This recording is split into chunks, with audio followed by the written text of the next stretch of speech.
Voilà.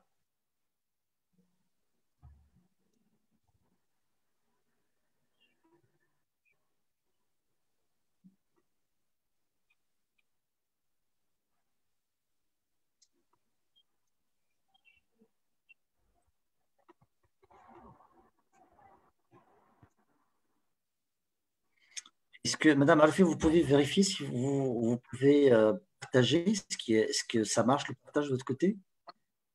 Pardon? Vous avez une présentation à partager?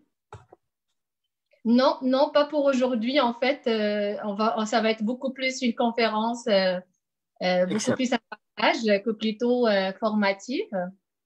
Excellent, il n'y a pas de souci, avec plaisir. Avec plaisir.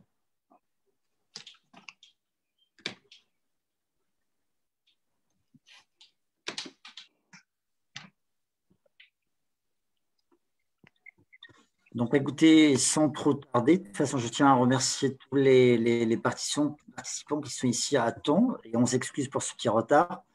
Je tiens particulièrement à remercier Madame Arofi qui nous vient de très loin, qui participe avec nous depuis le Canada. Alors, Madame Souad Marofi, c'est une thérapeute, formatrice et conférencière. Elle a plus de 15 ans d'expérience sur le terrain en relation d'aide auprès de personnes de différents âges et différents milieux. Elle est fondatrice et accompagnante Besna Soutien. Peut-être vous aurez l'occasion par la suite de nous expliquer un petit peu le Oui, contexte de Besna, si vous le souhaitez, bien entendu. Vous êtes aussi fondatrice et consultante au niveau second souffle. Elle inspire à la fois le bien-être, le leadership au milieu de travail. Excellent. Donc, aujourd'hui, le thème de la présentation d'aujourd'hui, sur la présentation, le partage, comme vous l'avez dit, c'est que est-ce qu'on peut se remettre de Covid? Est-ce qu'on peut régénérer notre business après Covid? Toujours un inspire à la fois. Écoute, je vous laisse le micro sans trop tarder. Je vous remercie oui. beaucoup, Je Madame vais Alfi. juste, je vais juste ajuster un peu mon caméra. J'ai du mal à le tenir un peu stable. Ça ne sera pas lent. Ah, excellent. Là, c'est parfait là maintenant. C'est Complet, c'est parfait, parfait. hein, parce que tout à Oui. l'heure, ça peut basculer un peu partout. Mais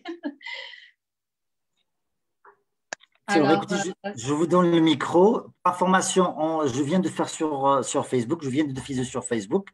Alors, au niveau logistique, on a actuellement une dizaine de personnes qui nous suivent sur Zoom et à peu près une vingtaine sur Facebook. Certainement, il y a d'autres personnes qui vont nous rejoindre à fur et à mesure qu'on avance dans la présentation.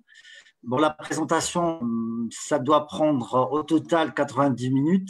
Vous allez d'accord. présenter et de toute façon, enfin, on va prendre les questions, commentaires, si vous le souhaitez, pour faire interagir l'équipe, pour faire interagir Excellent. les participants. D'accord? Excellent. Super, merci beaucoup. Je vous donne le micro. Ça me fait plaisir. Alors, bonjour tout le monde et merci beaucoup au CDD vraiment Maroc qui est très heureuse de cet échange d'expertise justement. Donc, je vous visite aujourd'hui de loin du Canada. Bienvenue avec moi au Québec, à Montréal. Donc, je suis établie au Canada depuis à peu près 18 ans. Donc, c'est sûr que comme vous l'avez mentionné au début, donc c'est tout un cursus un petit peu, mais qui a été toujours été en lien avec la relation d'aide comme thérapeute. Mes formations sont principalement suivies ici au Canada. Bien sûr, je suis venue avec un background aussi du Maroc comme responsable vraiment au sein du département informatique, logistique et relationnel. Donc, c'est sûr que c'est un peu c'est-à-dire mon implication, comme vous l'avez nommé, que ce soit au milieu de travail, que ce soit au niveau social, communautaire. Hein. Bien sûr que cette implication est teintée, bien sûr, par mes expériences de vie, mais bien entendu, aussi trouve origine dans mes formations en relation d'aide, entre autres. Donc, c'est un cursus qui est très multidisciplinaire en tant que thérapeute, bien entendu. Donc, j'ai eu le plaisir de soigner, d'accompagner des personnes en clinique. Et c'est ce qui a fait en fait que je me suis dirigée justement en milieu de travail, c'est que la majeure partie de ma clientèle justement venait c'est-à-dire du milieu de travail parce que la clinique était située au centre-ville de Montréal. Et bien entendu, je recevais les dirigeants, les gestionnaires, les directeurs, et je voyais un petit peu comme un besoin derrière l'humain au sein de l'entreprise. Et depuis, j'ai commencé mes implications, comme j'ai nommé tout à l'heure, bien entendu à travers Second Souffle, un Inspire à la fois, qui a une mission très, très claire que je le mets je mets sur quoi j'en mets l'emphase, c'est l'humain au cœur de sa santé premièrement et au cœur de son succès. Donc, moi, je pars du principe que on peut justement, comme je l'ai dit, on peut se régénérer, on peut avancer comme entrepreneur, comme gestionnaire, comme leader, si nous respectons certaines règles, certaines, si on va dire, normes en termes de santé, en termes de gestion de relations, en termes de gestion intérieure, justement, et un mindset qui doit être bien entendu très groundé. Et pour aboutir à ce résultat, ben, c'est sûr qu'il y a des efforts à faire, c'est sûr qu'il y a des stratégies à mettre en place. L'autre volet, en fait, que vous avez nommé, Basma Soutien, en fait, ça vient encore plus de mon autre volet d'implication. J'ai un côté qui est très communautaire, très social. Je suis très proche de la communauté, bien entendu, maghrébine, marocaine, en termes de la détresse psychologique. Et j'offre beaucoup d'accompagnement, des conférences, des ateliers, entre autres, en lien avec la santé mentale, bien entendu, et ce qui touche beaucoup plus c'est-à-dire le fonctionnement. Donc, comment une personne peut devenir, c'est-à-dire maître de ses choix, un pouvoir d'agir quelque part malgré la conjoncture, si on va dire. Donc, en résumé, Madame Aroufi, en fait, c'est ça. Voilà, c'est une passionnée de l'être humain, c'est une passionnée de la connaissance, mais bien sûr, la connaissance au service de la santé et le succès de l'être humain. Marhaba, marhaba, madame.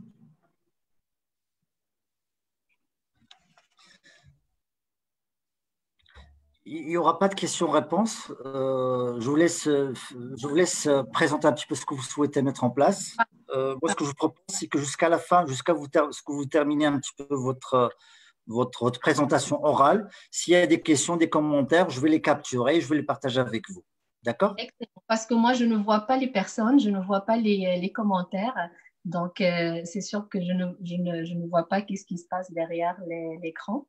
Mais donc, je vais y aller tranquillement. Donc, comme j'ai nommé tout à l'heure, le but de cette webconférence, justement, c'est que je vous partage un petit peu le fruit de mon expérience sur le terrain. Et bien entendu, dans la conjoncture du Covid, j'étais très active comme accompagnante, bien entendu, auprès des entrepreneurs, auprès des personnes de la communauté en général, pour donner, pour partager, pour faire aussi de l'éducation, hein, parce qu'à un moment donné, c'est sûr que dans un contexte de crise, on a besoin beaucoup plus d'informations, on a beaucoup plus besoin d'un soutien ponctuel, comme on appelle.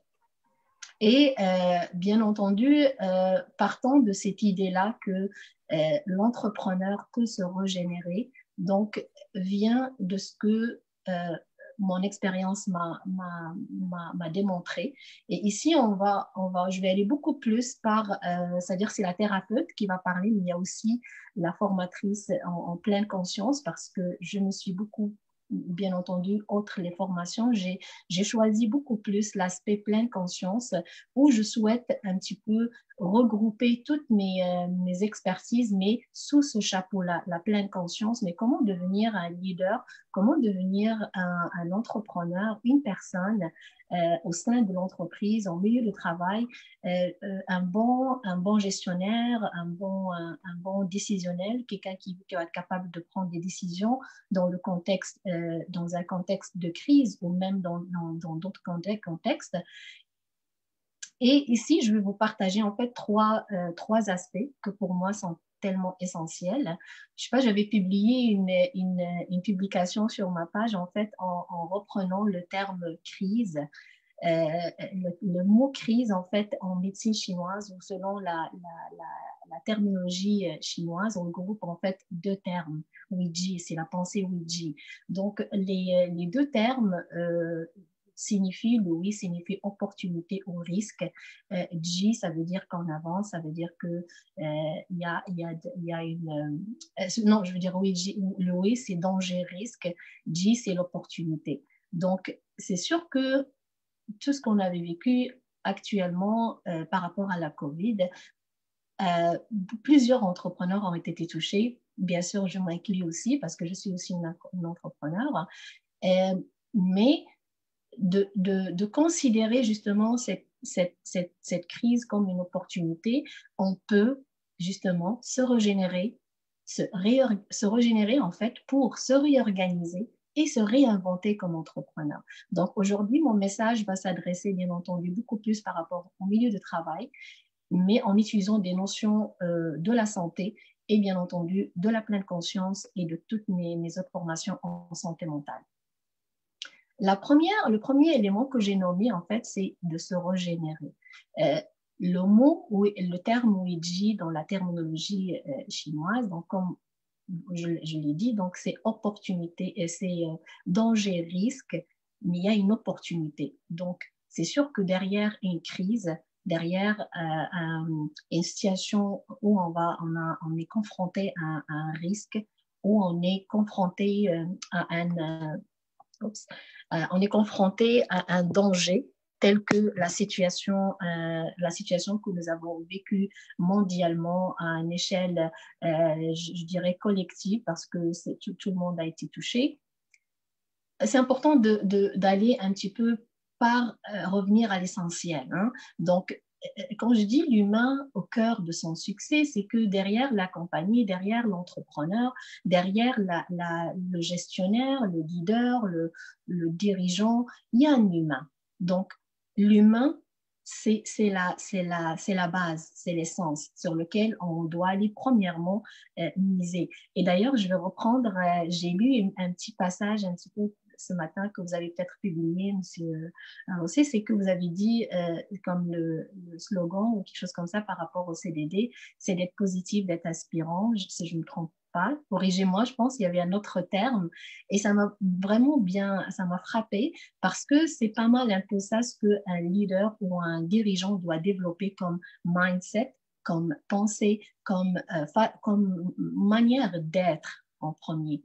Et pour atteindre ce niveau-là, donc il faut s'occuper de l'humain. Il faut s'occuper de la santé de l'humain au niveau physique. Il faut s'occuper du mental ou le mindset de l'humain, mais il faut aussi s'occuper de l'humain au niveau relationnel, au niveau partenariat. Donc, c'est sûr, en tant qu'entrepreneur ou dirigeant, nous avons besoin de collaborer avec d'autres acteurs, que ce soit pour le même produit et service, ça peut être aussi pour d'autres volets, ou là où ce qu'on appelle, moi j'appelle un petit peu l'intercollaboration diversifiée, ça veut dire que non, c'est pas uniquement pour le même service qu'on peut aller chercher un collaborateur ou un partenaire, ça peut être en complémentarité, en créer ce qu'on appelle une richesse de services par laquelle on peut servir nos clients ou les personnes auprès de qui on veut véhiculer notre mission comme entrepreneur. Donc, pour atteindre ce niveau, j'ai nommé les trois volets, les trois niveaux. Donc, au niveau un peu mental, donc quand on dit le mental, donc c'est sûr que tout ce qui va relever un peu de tout ce qui est intellectuel, mais aussi de tout ce qui est pensée. Donc, quel est notre rapport avec nos pensées comme dirigeants, comme leaders? Et ici, je vais faire référence à deux modèles, c'est on va dire de leader. Il y a le leader transcendant, on va dire, ou bien le leader qui va être beaucoup plus avec une approche humaine, on va dire, il va être beaucoup plus orienté vers c'est-à-dire le personnel, l'humain ou la ressource humaine au sein de son entreprise. Bien entendu, je ne néglige aucunement toute la machine, ou on va dire l'organisation au niveau technologie, au niveau ressources, au niveau c'est-à-dire matériel, ça c'est essentiel. Mais par contre, derrière toutes ces ressources-là, ben, il y a un humain. Donc, c'est important d'avoir un mindset qui est dirigé vers l'humain. Et je dirais, d'après mon expérience un petit peu clinique, une des raisons en fait qui a amené les personnes à consulter constamment, c'était surtout l'anxiété et le stress. Je dirais même, c'est-à-dire un état par moment de confusion, un état par moment d'indécision face à des situations soit conflictuelles, soit entre collègues parfois, ou par moment aussi avec des entrepreneurs. Donc, comment aller trouver un terrain d'entente qui peut être collaboratif plutôt que compétitif. Et donc, quand je nomme un peu le mental, donc c'est sûr que je vais un peu détailler l'aspect du stress et de l'anxiété qui sont pas mal interreliés et qui proviennent bien entendu de toute mon expérience, comme j'ai animé énormément d'ateliers sur l'anxiété, la santé mentale en milieu de travail, pour justement faire de l'éducation et donner des outils pour mieux s'autogérer face à ces situations-là. Donc, quand je parle d'anxiété, donc c'est sûr que l'anxiété est un handicap, en fait, c'est un obstacle auquel peut faire face tout entrepreneur. Pourquoi? Parce que l'entrepreneuriat, en fait, comme j'ai dit pour le mot aussi crise, il y a un élément de risque. Hein. Donc, je pense que les gens qui vont choisir d'être entrepreneurs, donc ça va être toujours des personnes qui vont aimer les challenges. Ce sont des personnes qui vont aimer, qui aiment prendre les risques. Donc, c'est sûr que ces personnes-là vont avoir notamment une capacité d'adaptation ou de suradaptation qui est plus élevée que les personnes qui vont choisir probablement de travailler au sein d'une organisation et qui vont être beaucoup plus dans c'est-à-dire l'employabilité. Et si on dit qui dit risque, qui dit danger, ben, c'est sûr qu'il y a l'anxiété derrière, puis il y a le stress aussi. Les recherches ont démontré justement que les personnes qui ont une capacité d'adaptation ou de suradaptation face au stress ou face aux variations, si on va dire conjoncturelles ou bien quotidiennes dans l'exécution de leurs tâches au quotidien, ce sont des personnes en fait qui vont avoir plus de facilité à traverser les crises. Bien entendu, ces personnes-là, je ne peux pas prétendre que il y a de l'inné là-dedans, bien entendu. On va parler de ce qu'on appelle les ressources que nous avons déjà, nos habiletés innées, nos compétences innées, mais que nous avons aussi besoin d'aller je dis toujours, d'aller les raffiner, d'aller les rendre encore plus performants, c'est-à-dire répondre plus à nos besoins en tant qu'entrepreneur.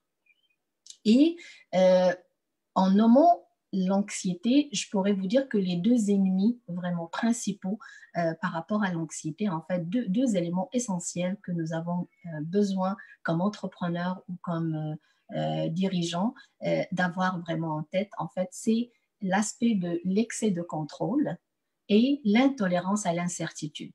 Donc, ce que je nomme comme ça, ce sont vraiment les deux principaux, vraiment, si on va dire, ennemis de l'entrepreneur. Donc, si nous avons cette capacité où nous sommes outillés, c'est-à-dire intérieurement, et bien entendu, nous avons aussi un environnement où c'est-à-dire nous avons mis en place un environnement qui nous permet de mieux gérer ces deux facteurs-là, c'est sûr qu'on augmente considérablement notre capacité d'adaptation et bien entendu, automatiquement que nous sommes dans un contexte de maîtrise.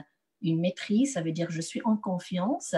Bien entendu, je suis automatiquement, je laisse vibrer ma créativité, je laisse vibrer aussi c'est-à-dire mes compétences, je laisse vibrer aussi l'humain à l'intérieur de moi qui peut aller interagir avec les autres. Donc, l'intolérance à l'incertitude et l'excès de contrôle, ce sont vraiment des ennemis que majoritairement les entrepreneurs vont vraiment faire face.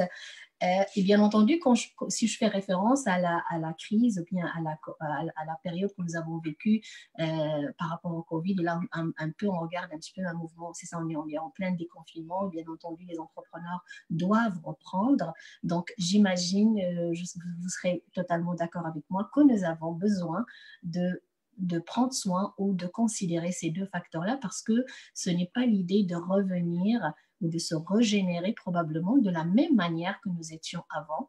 Ben, peut-être qu'on va avoir besoin de faire preuve de créativité, de faire preuve de patience, de faire preuve aussi d'une capacité, une intelligence émotionnelle à aller justement cultiver pour être capable de déconfiner ou bien de revenir dans nos activités, peut-être avec une nouvelle perspective, peut-être avec un nouveau produit, des nouveaux services, pourquoi pas.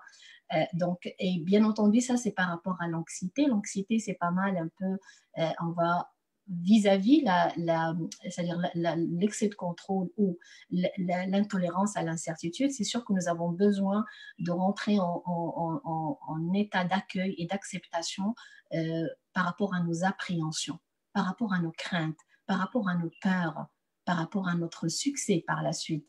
Parce que si nous étions très touchés, puis je pense que c'est le cas de la majorité, c'est que c'est sûr qu'il y avait une atteinte. Je ne veux pas généraliser parce qu'ici au Canada, en fait, il y a eu vraiment des stratégies qui ont été mises en place pour soutenir les entrepreneurs, pour les aider, pour les soutenir aussi par rapport à leur santé mentale.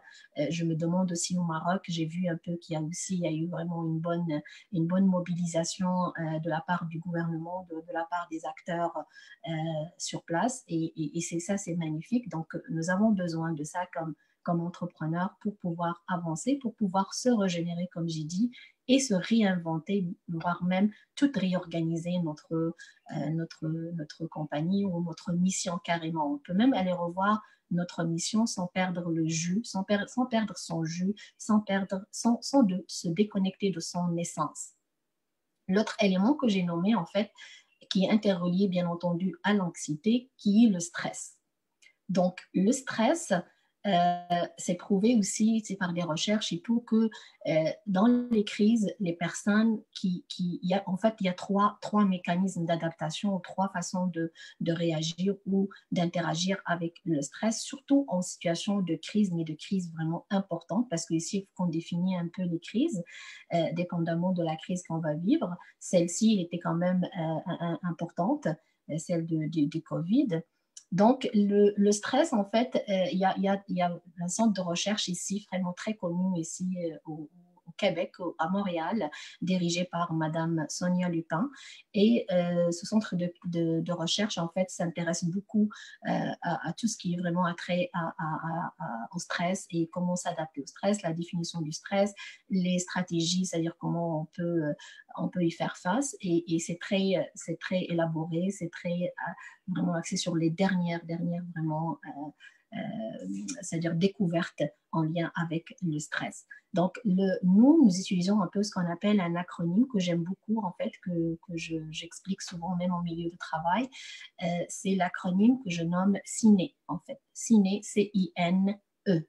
Donc, c'est un acronyme qui regroupe en fait 4 lettres et qui sont nécessaires à comprendre ou bien à avoir, moi je dirais, dans une trousse pédagogique d'un entrepreneur ou d'un dirigeant parce que ça va ça va l'aider premièrement à comprendre son propre, c'est-à-dire rapport avec le stress, mais bien entendu non seulement son propre rapport avec son stress, mais aussi le rapport de ses collaborateurs, de ses employés, vis-à-vis le stress. Et là, je fais mention toujours, je rappelle que je m'adresse vraiment à essayer de développer ce qu'on appelle un leader conscient. Donc, c'est un leader qui est axé sur lui-même, mais qui est aussi ouvert sur les personnes qui sont autour de lui. Donc, cette notion-là de ciné, en fait, que j'explique souvent, en fait, c'est le C pour dire contrôle, le I pour dire imprévisibilité et le N pour dire nouveauté. Et bien entendu, le dernier que j'aime beaucoup parce que ça touche l'humain encore plus, c'est l'ego. D'accord?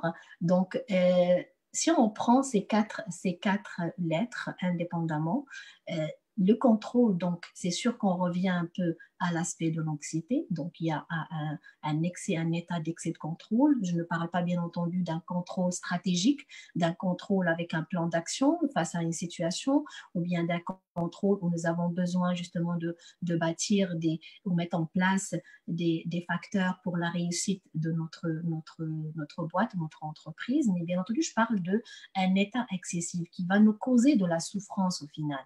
Ça va causer de la souffrance ou de la détresse parfois, et ça peut générer même des fois ce qu'on appelle des signes et symptômes psychosomatiques chez les entrepreneurs ou bien les individus en général. Donc, le contrôle là-dedans, ça signifie un peu ce que je viens d'expliquer un peu. La nouveauté, le I, c'est l'imprévisibilité. Donc, c'est sûr que face à une situation imprévisible, si nous ne sommes pas outillés, si nous n'avons pas justement la connaissance ou les compétences pour y faire face, eh bien entendu, ça peut créer un bouleversement et ça peut nous faire carrément se mettre dans un état de déconnexion avec nos ressources. Parce que nos ressources, ou bien nos compétences, ou bien nos skills, ils vont être là constamment. Donc, on les a développés, j'imagine, un entrepreneur, il n'arrive pas vraiment du jour au lendemain pour devenir entrepreneur. Il y a tout un parcours, il y a toute une richesse là-dedans. Donc, c'est que toutes ces ressources, c'est que nous les avons, ils sont encore là. Mais face à l'imprévisibilité, je vais c'est-à-dire enchaîner avec la prochaine lettre qui est le N. Donc, face à l'imprévisibilité et à la nouveauté, nous allons nous retrouver dans un état de déconnexion avec nos compétences, nos ressources, et c'est ce qui va créer un état de panique en général. Donc, le dernier qui est l'ego, l'ego en fait est un élément essentiel parce que l'ego, ça va vraiment, c'est-à-dire on va s'adresser à la personne vraiment, à elle-même, à son discours intérieur, à son rapport avec elle-même, à sa capacité justement de considérer, c'est-à-dire l'ego comme allié, plutôt que, on va parler un peu ici d'un peu le dirigeant qui va être beaucoup plus orienté avec une approche qui est très directive, qui va être beaucoup plus, c'est son mot à lui, c'est à lui le dernier mot. Donc, c'est un type de leadership qu'on va retrouver, qui n'est pas mal non plus, mais par contre, c'est à faire attention à l'usage de ce type de leadership. C'est-à-dire, on peut l'inclure dans les autres types de leadership, mais c'est important c'est-à-dire de faire attention à ce type de leadership parce qu'il peut créer un état de stress, non seulement à l'entrepreneur et aux dirigeants, mais aussi à l'équipe c'est-à-dire qui est autour de lui. Donc, les 4 éléments sont essentiels. Donc, le niveau du stress, il va amener trois réactions, en fait, dépendamment de notre relation avec ces quatre lettres, ce signe-là, comment on le considère, comment on vit avec, comment il se manifeste dans nos décisions, dans nos rapports, dans notre quotidien, bien entendu. Les 3 réactions vont être principalement, premièrement, donc ça peut être le déni complètement. Donc, la personne va se trouver dans l'inaction, incapable de prendre des décisions, incapable de se régénérer, incapable de se réorganiser et de se réinventer, laisser place un peu à la créativité humaine à l'intérieur d'elle et donner un nouveau souffle, là, comme je le dis, un second souffle à son entreprise ou à sa boîte. Les deux cas extrêmes qu'on va retrouver, notamment, c'est le déni. Bien entendu, l'autre cas extrême, c'est l'excès ou l'agitation. L'agitation où la personne va être beaucoup plus dans un état de combat, dans un état de vraiment essayer de tout changer à la fois. Et finalement, ça peut créer un peu c'est-à-dire un état de déséquilibre. Ça peut créer même un état de détresse chez l'entrepreneur ou le dirigeant. La bonne nouvelle, c'est qu'on peut retrouver ce qu'on appelle une zone santé à l'intérieur de tout ça, celle qu'on appelle l'adaptabilité de l'entrepreneur et elle se retrouver justement le plus possible de notre zone optimale de fonctionnement. Et ici, je vais vous ramener la dernière information que je veux vous partager aujourd'hui, qui est une information qui est vraiment développée ici, puis qu'on utilise beaucoup au sein des entreprises, bien entendu, pour favoriser justement l'épanouissement des personnes et faire un peu de la psychoéducation, ou bien entendu permettre aux gens de comprendre leur fonctionnement pour mieux s'adapter, pour mieux être plus productif, puis pour être aussi atteindre un état de satisfaction. Parce que la satisfaction, en fait, c'est un état qu'on ne doit pas obliger, qu'on doit le créer, qu'on doit le co-créer, en fait, ensemble, le dirigeant avec ses employés. Et dès que le dirigeant ou l'entrepreneur réussit notamment à atteindre cet état de satisfaction pour lui-même et pour ses collaborateurs, c'est qu'on on va atteindre notamment un autre niveau qui est le niveau de la motivation, bien entendu, et de l'engagement dans ce qu'on fait, dans tout ce qu'on fait, dans tout ce qui nous inspire, dans ce dont pourquoi nous sommes ici, pourquoi nous sommes un entrepreneur, pourquoi j'ai besoin de ces collaborateurs, vers où je veux les diriger. Donc, un dirigeant, un entrepreneur, un leader conscient doit avoir une bonne vision, un bon élan pour amener avec lui les gens, une bonne inspiration et bien entendu et un bon leadership, comme je viens de nommer tout à l'heure, un leadership qui peut regrouper. Personnellement, tout ce que je dis, pas pour dire, moi je dis toujours qu'il y a un leadership qui est meilleur que l'autre, mais c'est important d'être conscient qu'on peut les utiliser, vraiment tous les autres types de leadership, comme c'est défini un peu dans le milieu entrepreneurial, on peut toutes vraiment les utiliser puis en bénéficier pour avancer. Donc, le dernier élément que je veux vraiment vous partager aujourd'hui, comme je vous ai dit, c'est ce qu'on appelle le cycle de fonctionnement au travail. Donc, majoritairement, en milieu de travail, bien entendu, maintenant, actuellement, dans le cadre de déconfinement ou un retour un petit peu vers l'activité. Bien entendu, je parle un peu, je sais qu'il y en a qui n'ont jamais arrêté, comme moi personnellement, je n'ai jamais arrêté parce que mes services, comme ce sont des services essentiels, donc de soutien, de détresse, donc personnellement, c'est-à-dire il y a eu un changement au niveau de la façon de faire, la façon d'agir, mais ça n'a pas touché ma mission principalement. Mais je sais qu'il y a d'autres entrepreneurs qui ont été considérablement touchés parce que leurs produits et services n'étaient pas justement peut-être des produits et services essentiels. Donc, le cercle de fonctionnement, c'est un cercle qu'on va utiliser, comme je vous ai nommé, dans le milieu de travail et qui regroupe en fait quatre éléments que je vais vous partager aujourd'hui. Ce qu'il faut retenir par rapport à ces cercles-là, c'est que c'est important pourquoi je vous les partage aujourd'hui, parce que à cette étape-là où probablement on veut redémarrer probablement, ou on veut réinventer un peu nos services, c'est important de voir où est-ce qu'on se situe. Où est-ce qu'on se situe par rapport à notre fonctionnement en tant qu'entrepreneur, mais bien entendu, juste aussi pour être alerte au fonctionnement des gens qui sont autour de nous. Ce cercle de fonctionnement n'est pas non plus un cercle vraiment flexible. On va retrouver au moins 3 ou 4 combinaisons par lesquelles, c'est-à-dire les personnes vont un petit peu, si on va dire, c'est vraiment jongler. Hein? Donc, ils vont peut-être se retrouver à un moment donné dans une triade, dans d'autres moments dans un autre format dans le cercle. Mais c'est important, je vais vous l'expliquer brièvement parce qu'il est très large, mais ça peut être justement une autre formation que je peux vous offrir après. Mais je vais vous donner un aperçu justement de ce cercle qui est vraiment essentiel pour chaque entrepreneur et voire même chaque gestionnaire, chaque employé, chaque dirigeant à le comprendre. Pourquoi? Parce que pour moi, c'est essentiel l'aspect toujours santé, mais avec le succès. Donc, la performance doit se faire non au détriment de notre bien-être. Parce qu'à un moment donné, si on perd notre mental, si on perd notre énergie, si on perd notre santé, ben c'est sûr que l'humain derrière l'entrepreneur ne pourra plus avancer, ne pourra plus se réaliser. Et à mon avis, à mon sens, comme thérapeute et comme vraiment consultante, c'est important de considérer ces éléments-là. Donc, le cercle, on va parler de ce qu'on appelle les 4 éléments. En fait, c'est le cercle le fonctionnement optimal. Donc, nous avons un état de ce qu'on appelle de fonctionnement optimal. Nous avons l'état de fonctionnement altéré et l'état de l'incapacité de fonctionner, hein, soit comme dirigeant ou comme employé. Et on va avoir aussi un état, on va passer vers un autre état qui est l'amélioration de fonctionnement.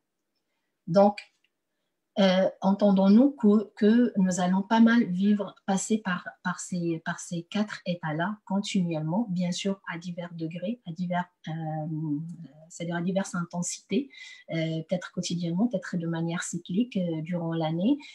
Actuellement, ce que moi j'ai observé et de ce que c'est-à-dire mon expérience terrain me démontre un petit peu, c'est qu'il y en a plusieurs entrepreneurs, c'est-à-dire je dirais même 60 à 70% des entrepreneurs se retrouvent pas mal dans le cercle incapacité vraiment de fonctionner.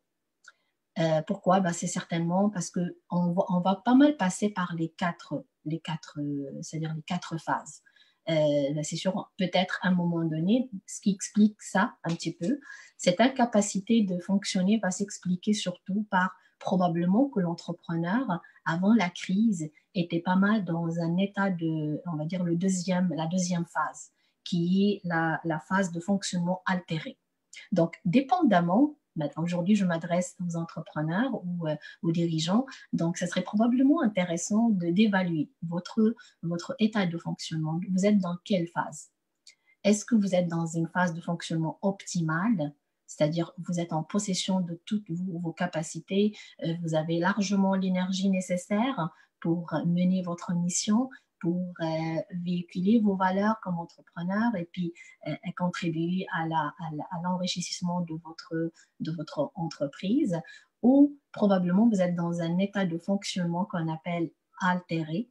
Donc, à cette phase-là, c'est qu'on va continuer à fonctionner, mais notre rendement va être considérablement soit difficile, c'est-à-dire les personnes qu'on va les voir, qui vont vraiment ont besoin de beaucoup de motivation pour y aller, ils vont manquer d'énergie, ils vont avoir beaucoup plus de signes et symptômes précoureurs d'anxiété, de stress. Et là, je vais revenir à ce que j'avais nommé tout à l'heure. Ils peuvent avoir un petit peu une humeur qui va être changeante, on va retrouver plus d'irritabilité, d'impatience, beaucoup d'appréhension, un peu de peur par rapport à l'avenir, et là, ces personnes-là vont continuer à fonctionner d'une manière quand même altérée, mais continuer à fonctionner pareil.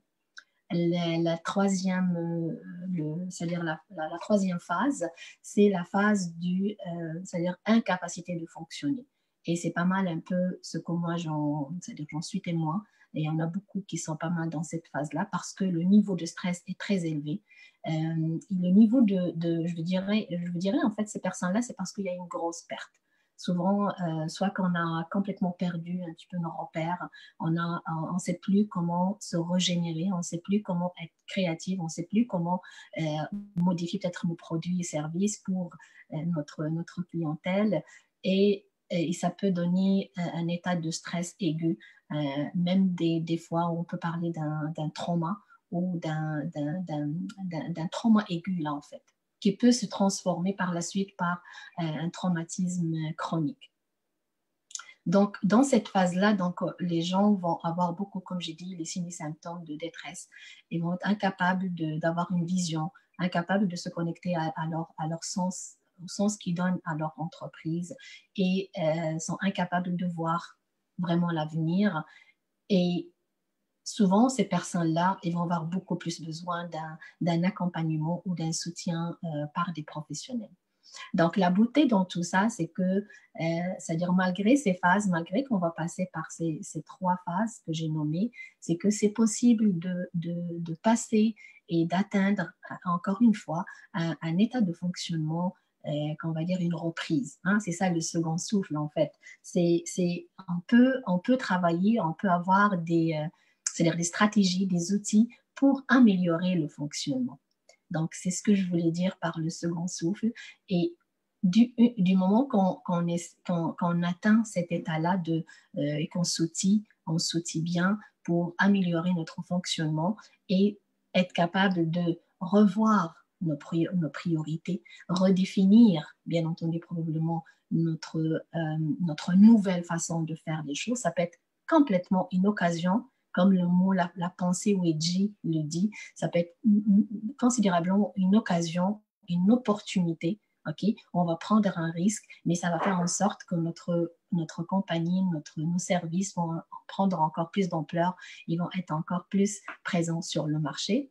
Et en passant cette phase-là, on va revenir à notre point de départ qui est le point du fonctionnement, je dirais, optimal.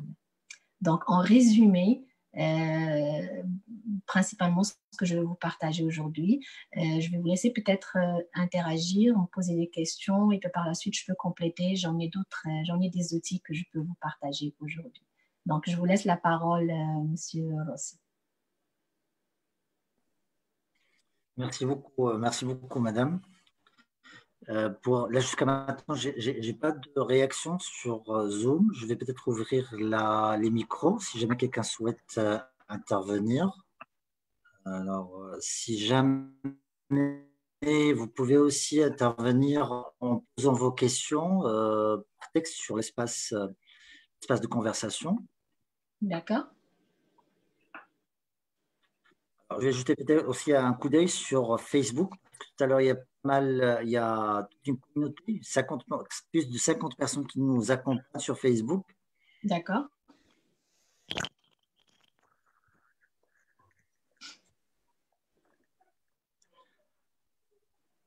Je ne sais pas, il y a une réaction, certainement, mais les outils qui aident à cela ne sont souvent pas à la portée de tous. Il faut être ouvert en premier à l'apprentissage du travail sur soi. Là, c'est vrai, c'est une question qui est tronquée. Je n'arrive pas à voir l'ensemble de la question. C'est quoi la question, Monsieur Rossi? J'arrive pas à voir l'ensemble. C'est une question qui est tronquée. J'arrive pas à voir l'ensemble, la totalité de la question. D'accord.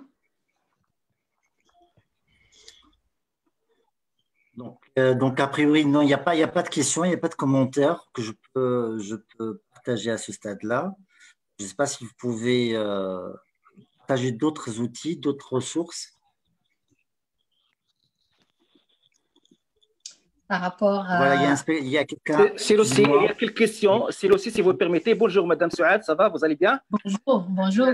Il y a, je pense, quelques questions sur QR. Oui, effectivement, il y en a deux. Oui, il y a déjà un main levée. Je vais donner la parole à Samad. Voilà. C'est Samad? Bonjour tout le monde. Oui, bonjour. En fait, j'étais sage en attendant les gens de Facebook, mais je levais la main. Merci. Alors justement, je rentre dans le vif du sujet. Bonsoir madame, merci pour le sujet, la thématique et la qualité de l'échange. Alors, Oui. moi j'ai retenu, en fait, j'ai noté que le sujet était à 16 heures. Je suis connecté un peu tard, mais pour récupérer, j'ai intégré le séminaire un peu tard. Je ne sais pas si j'ai loupé un quart d'heure dans votre presse. Maintenant, j'ai retenu que vous sollicitez dans le travail pour une évaluation personnelle, le travail sur l'ego. Et l'ego n'est pas toujours un aspect qui nous fait ma fausse route. Alors moi, je pense, j'ai une petite réserve. Est-ce que par rapport à ça, on peut dire que les personnes qui réussissent en entrepreneuriat, c'est toujours les personnes qui écrasent leur ego et qui sont jamais ont cette confiance en soi assez excessive. Donc ça, c'est ma première question. Et de deux, pour dire sur les entrepreneurs au Maroc, on a un vrai problème. Un problème de mindset, un problème d'écosystème. Ma question, est-ce que, autant que je sais bien que vous êtes au Canada, donc est-ce que l'expérience française, en comparaison avec l'expérience anglo-saxonne, n'est pas plus pénalisante pour des entrepreneurs marocains? Je veux dire, avec un état d'esprit anglo-saxon flat et simple, on peut faire avancer beaucoup la roue, facilement, que l'école française. Merci. Parfait. Alors, merci beaucoup pour les questions. C'est extrêmement intéressant ce que vous avez soulevé. Et ben, avant que je réponde un peu à votre question, je tiens quand même à remercier vraiment les personnes qui interagissent avec nous aujourd'hui, puis qui sont présents, puis qui m'écoutent attentivement. Donc, c'est un plaisir pour moi d'échanger avec vous et bien entendu de vous amener un peu la philosophie ou les stratégies, c'est-à-dire que j'ai appris, j'ai acquises, c'est-à-dire au niveau canadien. Donc, pour répondre à votre question, bien entendu, quand j'ai soulevé le point de l'ego, c'est sûr qu'on ne peut pas parler de ce qu'on appelle écraser l'ego pour un entrepreneur, parce que notre ego, en fait, c'est notre GPS, c'est notre système d'alarme. Notre ego, il est là pour nous protéger, pour notre survie. Donc, c'est lui qui va nous guider, qui va nous démontrer les limites à ne pas dépasser, les limites à ne pas laisser les autres dépasser. Notre ego, c'est lui qui va protéger notre territoire. C'est lui qui va donner, c'est-à-dire qui nous sommes réellement dans nos relations. Là, ici, ce que je voulais vraiment faire passer comme message par rapport à l'ego, je l'avais nommé, c'est comment on faire de notre ego un allié.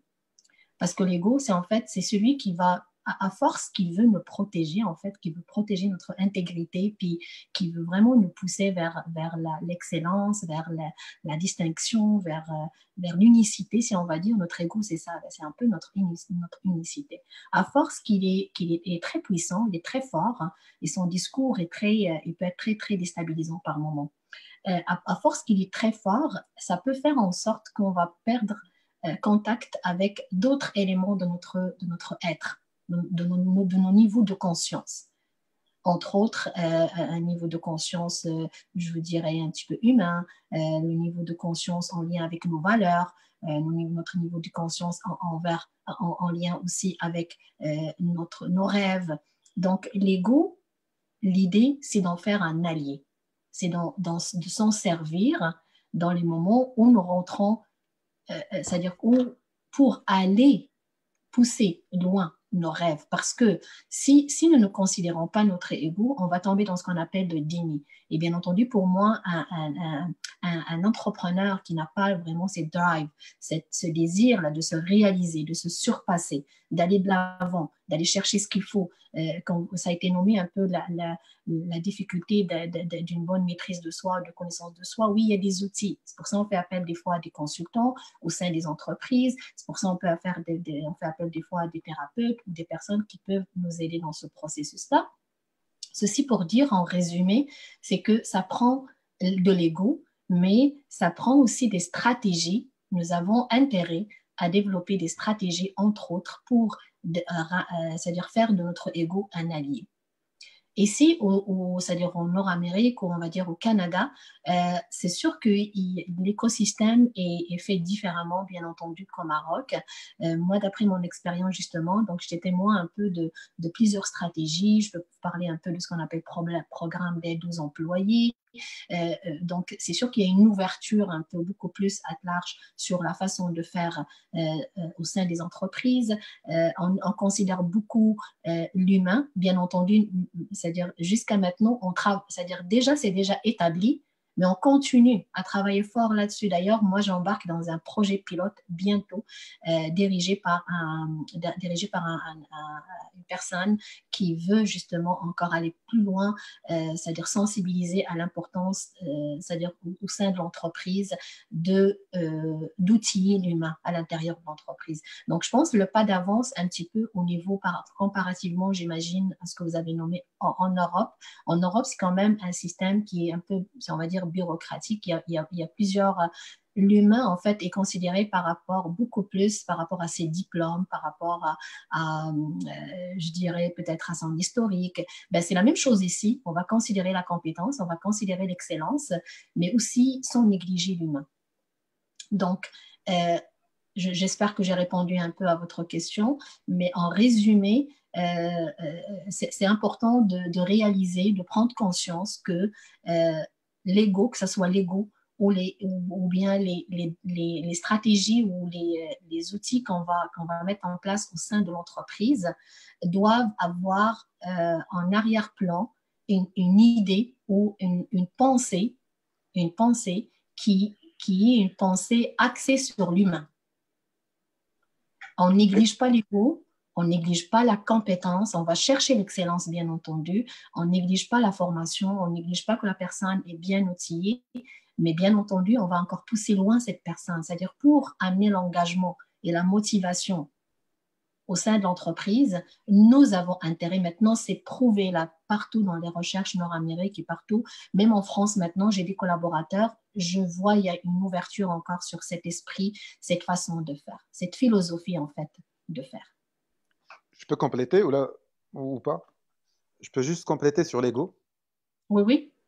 Alors, j'ai bien saisi, j'ai bien retenu, merci beaucoup sur votre explication qu'on devrait faire un allié.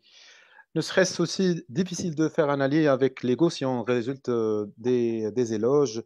On dit en arabe un proverbe là même en côté religieux que nafs maghrara wa hkama aqal. Donc, moi, je reviens pour dire, des fois, on a l'effet contraire, on est pénalisé. Je veux dire, je vous plante un décor. Au Maroc, on se plaint beaucoup sur le système, on se plaint sur les autres et on ne fait pas d'évaluation sur soi-même pour commencer et atteindre le travail continu et l'excellence. C'est sur ce point-là que j'agis et je vous dis, l'ego, si on ne le travaille pas, si on le cadre pas et si on continue pas le travail, si on ne fait pas de travail continu, on risque de se surprendre sur soi et être toujours cette confiance un peu exagérée. C'est pour ça que je vous ai dit, est-ce que cet ego, comment on fait pour le faire un allié finalement? Comme outil, qu'est-ce qu'on a? Tout à fait. Donc, je vais encore rajouter pour que ça soit encore plus clair. Merci beaucoup pour le partage. Donc, c'est bien. Donc, c'est une très belle interaction. J'aime beaucoup ça. Bon, en fait, l'ego, d'accord. Quand on parle de l'ego, donc, j'aimerais ça qu'on distingue un petit peu l'ego versus ce qu'on appelle les jeux pathologiques, d'accord, dans les relations, ou bien un état de narcissisme. Donc, comme à quoi je pense que vous avez fait référence, des personnes qui veulent exceller puis qui vont prendre toute la place ou vont être beaucoup plus, ils vont se positionner comme les connaisseurs ou c'est eux qui ont la réponse. Ça vient un peu non seulement de l'ego, mais il y a d'autres mécanismes qui rentrent en jeu là-dedans. L'ego, lui, c'est principalement la survie. La survie, c'est vraiment la survie. Et comme j'ai nommé tout à l'heure, c'est l'identité. C'est mon identité. Quand on parle, si je reviens à ce que vous avez nommé, quand on tombe dans un rapport narcissique, que ce soit avec nous-mêmes, que ce soit avec les collaborateurs, et adopter cette posture-là, comme j'ai dit des fois, ce sont les leaders qui vont être beaucoup plus uniquement des leaders ou bien des employés ou bien des dirigeants, ou bien des fois j'en rencontre des gestionnaires aussi qui sont comme ça, qui sont vraiment figés sur une seule idée puis que c'est celle-là qui va fonctionner. Et si on rentre, comme je vous ai dit, il y a d'autres facteurs à considérer, notamment l'anxiété, je l'avais nommé tout à l'heure, l'excès de contrôle. Ce sont des personnes qui probablement ont un niveau d'anxiété qui est élevé. Il y a aussi les jeux pathologiques, vous l'avez très bien nommé, donc la victimisation. Donc les personnes qui vont toujours, c'est-à-dire donner un peu la faute sur les autres, au lieu que ces personnes se responsabilisent et aller chercher les outils. Vous avez très bien dit ça. Donc notre devoir, notre responsabilité, au sein de l'entreprise, que ce soit c'est-à-dire le gestionnaire ou le dirigeant ou l'employé. C'est pour ça que moi, je fais appel à ce qu'on appelle un écosystème qui est harmonieux. Donc, tout le monde doit s'engager, doit avoir développé. Je dis que ce n'est pas acquis. Je n'ai pas dit que c'est acquis parce que certaines personnes vont peut-être l'avoir à un certain degré. D'autres ont besoin d'être éduquées, ont besoin d'aller chercher des outils pour atteindre cet état d'esprit ou cet état de mindset. Je sais que non plus ici, j'ai envie de vous dire que non plus ici au Canada, on fait beaucoup d'efforts. Donc, ce n'est pas non plus acquis. Hein. Donc, j'ai envie de vous dire, là, moi, mes ateliers, ou quand je donne une conférence, quand je donne un atelier, ou quand j'interviens, ben, c'est dans ce sens-là. C'est dans ce sens-là. C'est pour donner, pour expliquer, pour donner les outils nécessaires pour faire bénéficier notre boîte, notre entreprise de nos compétences au-delà de nos jeux pathologiques, au-delà de notre ego qui va faire en sorte qu'on va juste se limiter à ce qui se passe ici, là, je fais un peu à l'image, un peu, c'est on est comme coupé, on est juste là, puis on ne se fie qu'à notre discours intérieur au lieu d'aller chercher d'autres niveaux de conscience. Et c'est sûr, certainement, ce n'est pas un acquis, ça prend une éducation et ça prend des stratégies qu'on peut enseigner à ces personnes, commençant par l'estime de soi. Vous l'avez très bien nommé, une confiance à outrance, c'est une confiance malsaine. Mais tandis que une confiance qui est équilibrée avec notre estime de nous-mêmes, ben c'est une confiance qui va donner des résultats. C'est qu'on va atteindre justement le résultat souhaitable. Et tout cela, ça demande des efforts et des collaborations et de la communication. Apprendre des techniques de communication. Excellent, madame. De toute façon, je trouve que cette question d'ego, ça attire beaucoup l'attention. Il y a pas mal de questions autour de l'ego. Il y a Slimani. C'est Slimani, il dit, c'est un suiveur, c'est un participant assez régulier. Alors bonjour, merci pour ces outils expérimentés pour le second souffle. Est-ce qu'on peut écouter notre cœur ou notre ego? Aussi, je veux savoir la place de la santé mentale dans la médecine de travail au sens large. Pourquoi on explique généralement la santé mentale par le cosmos mental? Je ne sais pas si ça a été clair. Je pense que j'ai compris un peu ce que M. Slimani veut dire. Bon, merci beaucoup. Je pense que c'est M. Slimani, c'est ça? Effectivement, oui.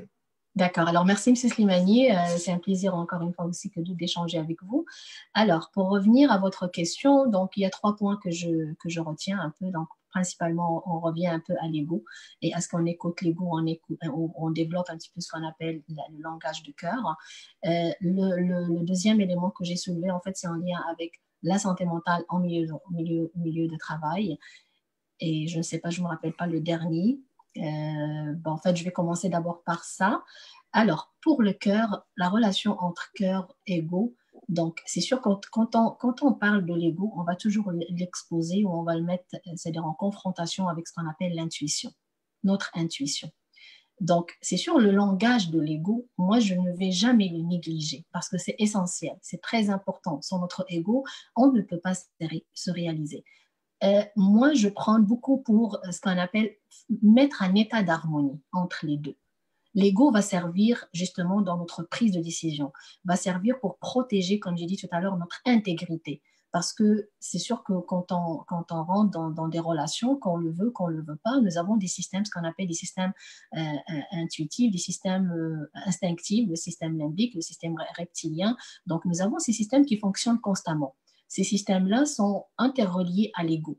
Donc, ces systèmes, leur but, justement, c'est de nous protéger de l'autre, parce qu'il faut se protéger à un moment donné comme entrepreneur, veut pas. Par contre, est-ce qu'on va être constamment dans cette adversité, constamment relié à l'ego, qui est en train de nous dire, il faut se battre, il faut être compétitif, il faut être ci, il faut faire ci, ne faites pas ça. Donc, ça, c'est ça l'erreur. Là, on peut revenir justement faire ce qu'on appelle l'harmonie entre notre cœur, notre intuition, avec notre ego, bien sûr, avec les autres niveaux de conscience que je ne peux pas aborder aujourd'hui parce que le sujet peut vraiment encore plus déborder. Il y a d'autres niveaux de conscience qu'on peut aller chercher. Mais pour revenir à ça, c'est ce que moi j'appelle un peu, c'est l'intuition, le cœur, notre énergie du cœur qui va nous guider. Par contre, pour atteindre cet état de perfectionnisme, pour écouter notre intuition et notre cœur, ça c'est un travail à faire pendant des années. C'est un travail à faire et entre autres, là, je vais faire mention un petit peu à mon autre formation. Je suis enseignante certifiée en pleine conscience. Donc, je peux faire référence à la pleine conscience. Donc, la pleine conscience comme outil thérapeutique, comme outil de relation d'aide, comme outil de relation avec soi, c'est cet outil-là qui va probablement, à un moment donné, que ce soit de manière formelle ou non formelle, qui va nous aider à apaiser l'ego et qui va nous aider justement à en faire un allié et d'être beaucoup plus axé sur le ressenti. D'ailleurs, cette année, le mouvement de la santé mentale au Québec, cette année du 4, je pense, au 10 mai, auquel j'ai participé, le slogan ou le message clé qu'on a vraiment véhiculé, justement, c'est le ressenti. C'est comment se connecter à notre ressenti. Et ici, quand je dis le ressenti, pas nécessairement les émotions, mais beaucoup plus nos états intérieurs, nos états internes. Donc, j'espère que c'est un peu clair ce que j'ai expliqué. Pour revenir à la santé mentale, oui, moi, je suis tout à fait d'accord avec vous. D'ailleurs, moi, c'est pour ça que je prends d'ailleurs mes projets. Je dis même le projet pilote c'est-à-dire dans lequel je vais embarquer là bientôt avec un partenaire. C'est pour la santé mentale. Et au Canada, en fait, c'est sûr que nous avons tout un système qui est préétabli pour offrir du soutien aux personnes qui vont vivre la détresse au sein de l'entreprise. Nous, on croit que c'est-à-dire on peut garder la personne au sein de l'entreprise, puis lui fournir les outils nécessaires au lieu qu'elle soit en arrêt de travail. Ben, ça serait probablement mieux qu'elle reste productive à son rythme, puis lui donner les ressources nécessaires, comme le programme que j'ai nommé, le programme d'aide aux employés, qui est destiné aux employés qui vont passer par des périodes de détresse, notamment une anxiété forte, une anxiété pathologique qui n'est pas contrôlée, une dépression, une période dépressive, où on va être, comme j'avais expliqué tout à l'heure, les cycles de fonctionnement, où ça va être un petit peu difficile de la personne pour mener un fonctionnement optimal. Elle va se retrouver dans une phase de fonctionnement altéré. Donc, j'espère que c'est clair. J'essaie de résumer le plus pour que ça soit le plus clair, le plus concis. Je ne veux pas trop élargir Effectivement, les notions. le sujet est très intéressant et chaque terme peut-être nécessite je veux dire, plus large explication. Tout à fait. On part de, voilà.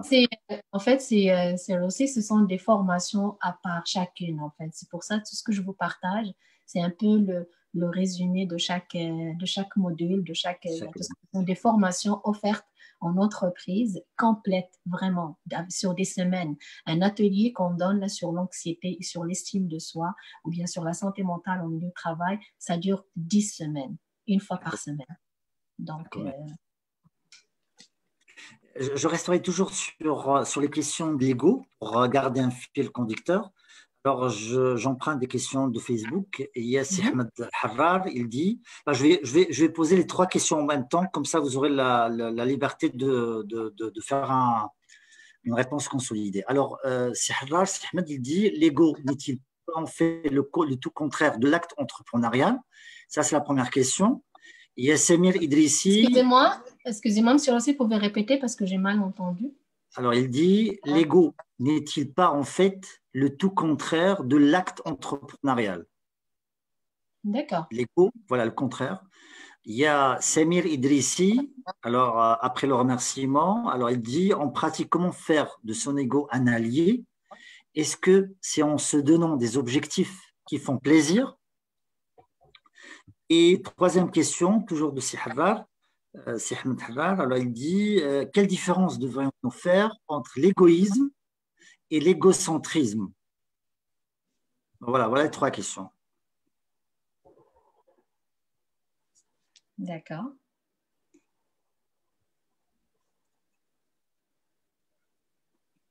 La deuxième, c'était les outils pour l'ego, c'est ça? Exactement.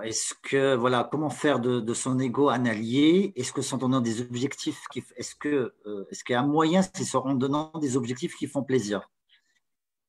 Et la 3e question, c'est la relation ou la différence entre l'égoïsme et l'égocentrisme.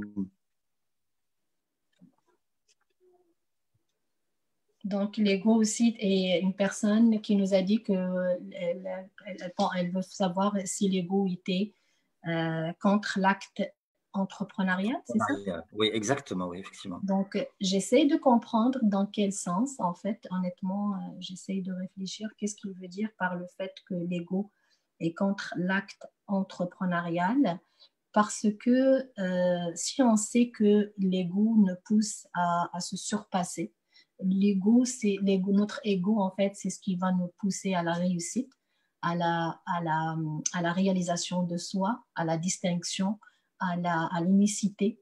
Donc, alors que dans l'acte entrepreneurial, si je définis, ça c'est la définition de l'ego, si je reviens à la définition de l'acte entrepreneurial, eh bien, je sais que les personnes qui vont aller dans l'entrepreneuriat, ce sont majoritairement des personnes qui aiment le risque, sont majoritairement des personnes qui ont peut-être une intelligence multiple, qui vont vouloir comme toucher à tout, puis qui vont avoir des compétences multiples. Ce sont majoritairement aussi des personnes aventuriers, ce sont des personnes autonomes, donc qui vont avoir beaucoup de créativité, qui vont avoir, c'est-à-dire ils vont avoir beaucoup d'inspiration, d'élan, donc ils vont souvent vouloir, c'est-à-dire c'est-à-dire faire valoir leurs idées ou leur créativité. Ils vont avoir un sens de créativité très élevé à un moment donné quand ils se sentent opprimés, bien entendu, peut-être dans un acte ou dans un contexte d'emploi, ils vont vouloir aller vraiment vers l'autonomie pour pouvoir explorer encore plus leur créativité. Alors moi, personnellement, si j'ai bien compris la question, honnêtement, je ne vois pas en quoi l'ego peut être contraint à l'acte entrepreneurial. Et je ramène toujours l'idée que notre ego, en fait, on peut en faire allié pour tout, en fait, qu'on soit, c'est-à-dire dans un contexte d'employé, parce que c'est ça ce qu'on veut, il n'y a pas de mal à ça non plus, parce que nous, on est bien comme ça, on est des personnes qui vont travailler dans l'équipe, et ou bien que ce soit dans l'acte entrepreneurial, tout s'agit d'en faire un bon usage et d'être outillé et de bien comprendre le fonctionnement de l'ego, chose que je ne vais pas, c'est-à-dire tout élaborer aujourd'hui parce que c'est vraiment très, très, comme je dis, ça aussi c'est une formation là, qui est très large, mais je vais quand même c'est-à-dire aborder des notions. Donc l'ego en tant que tel, c'est seul là, on peut le prendre comme étude, comme vraiment conférence à part que je peux vous offrir. Ça va me faire, si ça interpelle les gens tellement, moi ça me ferait énormément plaisir de vous revenir avec vraiment une conférence spécialement sur les dimensions de l'ego, puis comment s'outiller pour y faire face, comment notre ego peut devenir notre allié, parce que vraiment il peut devenir un allié puissant. Certes, surtout en entrepreneuriat. Je peux vous en parler par connaissance de cause. Donc, pour revenir à l'autre question que une personne qui a dit, c'est-à-dire allié, comment être allié, comment justement faire de notre ego notre allié. Est-ce que c'est en fixant des objectifs, c'est-à-dire clairs? Est-ce que c'est le plaisir? Est-ce que j'ai envie de vous dire c'est un peu de tout ça, mais je vais revenir un peu à la base, d'accord? Donc, l'ego, quand on dit ego, aussitôt que nous sommes confrontés ou nous agissons, en fait, selon notre ego, on a trois ententes. C'est pour ça, tout à l'heure, je l'avais nommé dans le ciné. Donc, c'est un contexte de stress, en fait. Quand c'est l'ego qui agit, c'est que nous sommes dans un contexte de stress. Et c'est là parfois où on va retrouver des fois des difficultés relationnelles au niveau de l'entreprise, hein, même entre partenaires des fois, même avec employés, même entre dirigeants des fois. Parce que dans le stress, en fait, c'est quelque chose qu'on va vivre au quotidien. C'est-à-dire nous sommes constamment c'est-à-dire face à des états de stress qui nous demandent, qui dit stress, dit adaptation. Donc, c'est sûr que tout au long de notre journée, que ce soit entrepreneur, dans notre rôle d'entrepreneur, dans notre rôle peut-être de, je sais pas moi, de père, d'époux, ou peu importe nos autres rôles qu'on va jouer en dehors de l'entrepreneuriat. Donc, le stress, il est là. C'est un élément qui est là constamment, auquel on doit y faire face. Ceci pour dire, l'ego, en fait, il va susciter, comme c'est un état de stress, donc il va susciter, en fait, on va se retrouver dans trois réactions primitives. Pour ça, je dis, l'ego, il faut sortir un peu de notre état primitif, puis s'élever un peu au niveau de notre conscience, une conscience qui est beaucoup plus, c'est-à-dire en dehors de l'ego. C'est ce niveau de conscience qui va aller nourrir ou bien qui va aller collaborer avec l'ego, en quelques termes. Donc, pour l'ego, on va se retrouver, aussitôt que nous sommes confrontés à notre ego, nous avons trois réactions primitives. Donc, soit le combat, ça veut dire on va avoir la personne qui va être impatiente, qui va être peut-être irritable, ou un combat qui est sain. Ça veut dire le désir de réussir, d'en faire, d'aller chercher des solutions, d'aller poser des actions. Donc, on va être dans l'action.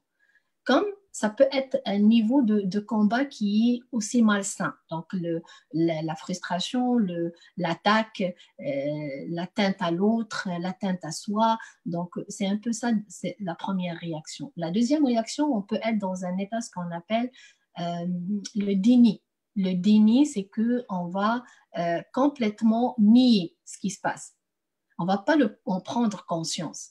Donc, on va le mettre dans un niveau de conscience comme si ne sent pas prêt pour y faire face. Fait qu'on va le remettre, des fois je dis, en arrière-plan de l'écran pour qu'on ne le voit pas. On ne va pas mettre l'emphase. On n'est pas prêt. Parce que souvent, cette réaction de déni, c'est parce que nous ne sommes pas outillés. Nous n'avons pas les outils nécessaires pour faire face à cette situation. C'est là où on va trouver les personnes qui vont nier quand vous leur dites bah, vous avez fait telle chose ou l'autre fois, on en a parlé puis on s'est mis d'accord sur telle chose. Ben, c'est pas l'option qu'elle va nier. Elle va dire que non, ce n'est pas vrai. Donc, c'est une réaction qui est très reliée à l'ego aussi. La troisième réaction, globalement, puis, qui est connue, c'est le repli sur soi, donc l'inaction. Donc, c'est la personne qu'on va retrouver, qu'elle n'aura plus cet élan, qu'elle ne sera plus dans l'action, elle va être beaucoup plus dans l'inaction et elle va comme trouver que tout est difficile, tout est inaccessible et c'est peut-être la personne qui va peut-être jeter un peu justement le blâme sur les autres. Donc, en résumé, c'est un peu ça l'ego. Donc, pour répondre à la question, est-ce que pour faire de l'ego allié, est-ce qu'on va se fixer des objectifs? Je dis que oui, entre autres.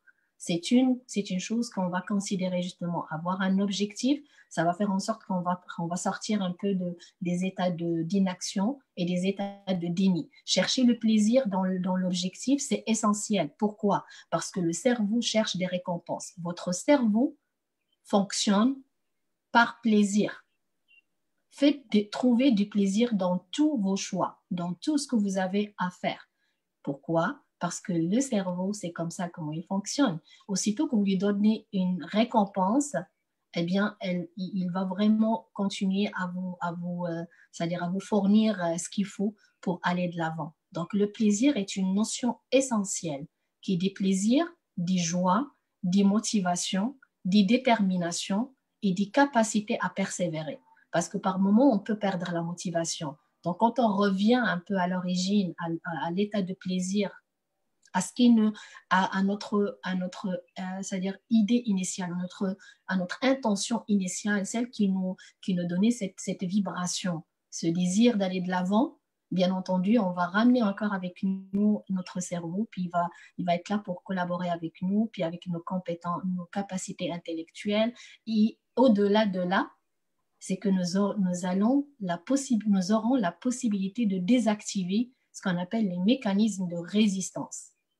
Entre autres, un changement ne doit pas dépasser 10 à 20%.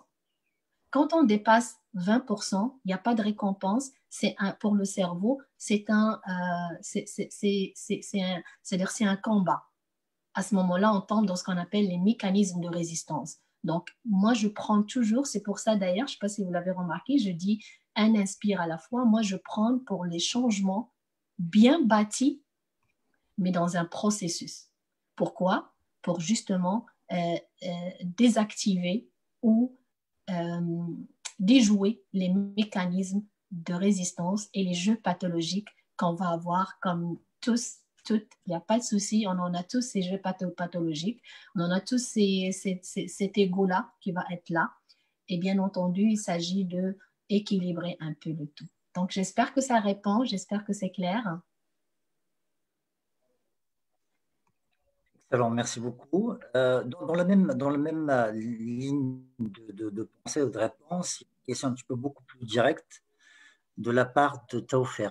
Il dit bonjour. Est-ce qu'il y a des techniques pour dépasser cette situation de stress et de peur par rapport à l'avenir? Oui. Je répète la question? Oui, non, je l'ai compris. Bonjour Taoufer, merci beaucoup pour l'intervention. Alors, oui, c'est Taoufiq. Alors, j'ai envie de vous dire, c'est un peu le travail que je fais.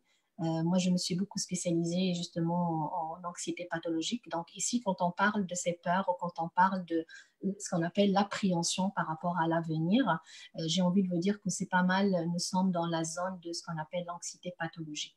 Donc, cet état d'anxiété pathologique, elle va nous mettre dans des situations ou dans des états d'être où nous serons pas mal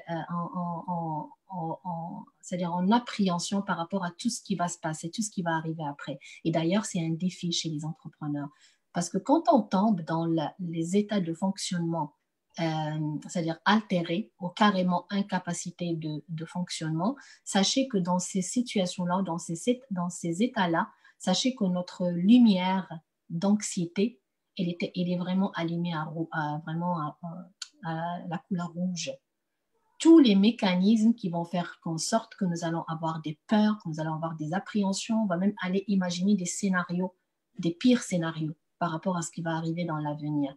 Pour répondre à votre question, oui, il y a des stratégies et c'est ce qui rentre dans l'atelier que je donne, un atelier sur 10 semaines sur l'anxiété pathologique et où on partage justement des techniques. Ce que j'ai envie de vous dire qu'il n'y a pas une seule technique. Donc tout d'abord, ça serait probablement au début, on commence par ce qu'on appelle le journal de l'anxiété. Donc, on commence à définir ses appréhensions, à s'auto-observer, à regarder par rapport à quoi ces appréhensions se manifestent, déterminer un peu ce qu'on appelle les éléments déclencheurs et bien entendu les manifestations physiques, cognitives et comportementales. Donc les trois, je vous invite probablement à aller visiter ces trois aspects-là. Regardez quand vous vivez ces états d'appréhension ou bien ces états d'anxiété que vous avez nommés, comment ça se passe chez vous, comment ça se manifeste. Au niveau cognitif, quand je dis cognitif, donc c'est tout ce qui est vraiment le sphère des pensées, votre discours intérieur, comment vous vous parlez, les pensées qui traversent votre esprit, ce sont des pensées négatives, ce sont des pensées plutôt destructives, ce sont des pensées plutôt orientées vers les autres. Donc, ça serait d'observer ça. La deuxième chose à laquelle porter attention, c'est une réaction physique, comme j'ai nommé. Donc, est-ce que ça se manifeste au niveau du corps? Est-ce que vous avez des crises d'angoisse? Est-ce que vous avez des serrements au niveau du cœur, au niveau de la poitrine? Est-ce que vous faites c'est-à-dire de la panique et que vous avez des fourmillements? Vous avez des états ou bien des symptômes physiques désagréables? Je rajoute un peu aussi au niveau comportemental et émotionnel. En fait, j'ai omis le volet émotionnel. Donc, est-ce qu'il y a une émotion particulière que vous allez vivre, un ressenti particulier, entre autres? Est-ce que c'est de la frustration? Est-ce que c'est de la peur, carrément uniquement de la peur? Est-ce que c'est de la culpabilité que vous êtes en train de vivre dans ces moments-là? L'autre chose, en fait, c'est le comportemental. Comment vous vous comportez quand ça vous arrive? Est-ce que vous vous isolez? Est-ce que vous attaquez les autres? Est-ce que vous commencez à blâmer? Est-ce que vous commencez à consommer ou à augmenter certains comportements du genre, du coup, ça va être la période où la personne va peut-être fumer plus ou peut-être elle va peut-être adopter des comportements compulsifs, des achats compulsifs. Bref, donc quatre sphères à aller regarder et visiter, cognitive, émotionnelle, physique et comportementale, brièvement.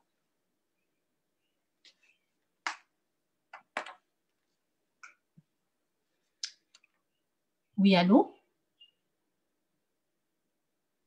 Oui, vous disiez, il faut visiter les 4 dimensions, cognitive, physique, émotionnelle et comportementale, c'est ça? Émotionnelle.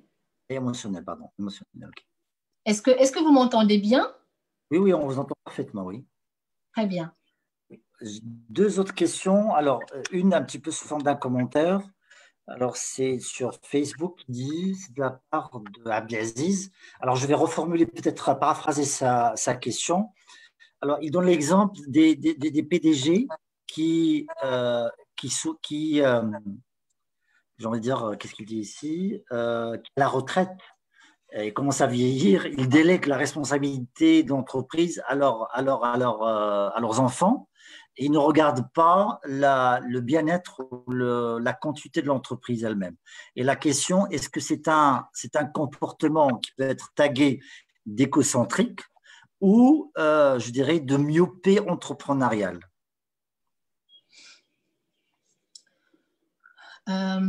À la lumière de ce que je lis de la question, ce que la personne essaye de comprendre un peu, de ce que je comprends, qu'est-ce que la personne qui m'a posé la question, merci beaucoup d'abord.